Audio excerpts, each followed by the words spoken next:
ಪಂಚಲಿಂಗಗಳ ಬೀಡು ಈ ತಲಕಾಡು ದೇವಾಲಯಗಳು.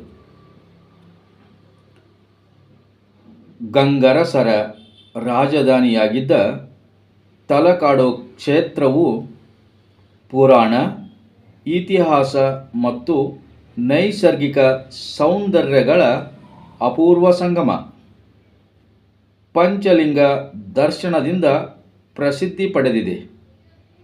ಹಿಂದೆಲ್ಲ 13 ವರ್ಷಗಳಿಗೊಮ್ಮೆ ಜರುಗುತ್ತಿದ್ದ ಪಂಚಲಿಂಗ ದರ್ಶನ ಇತ್ತೀಚೆಗೆ 3, 4, 7 ವರ್ಷಗಳಿಗೆಲ್ಲ ನಡೆಯುತ್ತಿದೆ. ಕಾಡಿನಲ್ಲಿ ಪೂರ್ವದಲ್ಲಿ ಅರ್ಕೇಶ್ವರ, ದಕ್ಷಿಣದಲ್ಲಿ ಪಾತಾಳೇಶ್ವರ, ಪಶ್ಚಿಮದಲ್ಲಿ ಮರಳೇಶ್ವರ, ಉತ್ತರದಲ್ಲಿ ಮಲ್ಲಿಕಾರ್ಜುನೇಶ್ವರ, ಇವುಗಳ ಮಧ್ಯೆ ವೈದೇಶ್ವರ ವಿರಾಜಮಾನವಾಗಿದ್ದಾರೆ.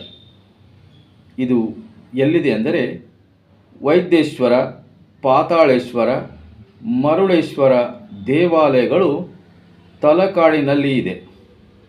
ಮಲ್ಲಿಕಾರ್ಜುನ ಸ್ವಾಮಿಯ ದೇವಾಲಯವು ತಲಕಾಡಿನಿಂದ 5 ಕಿಲೋಮೀಟರ್ ಇರುವ ಮುಡುಕುತೊರೆ ಬೆಟ್ಟ.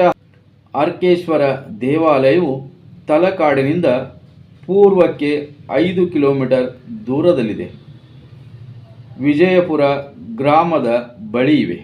ಗಂಗರ ರಾಜಧಾನಿ ತಲಕಾಡು ಎಷ್ಟು ಪ್ರಸಿದ್ಧ ಅನ್ನೋದು ಎಲ್ಲರಿಗೂ ಗೊತ್ತಿದೆ.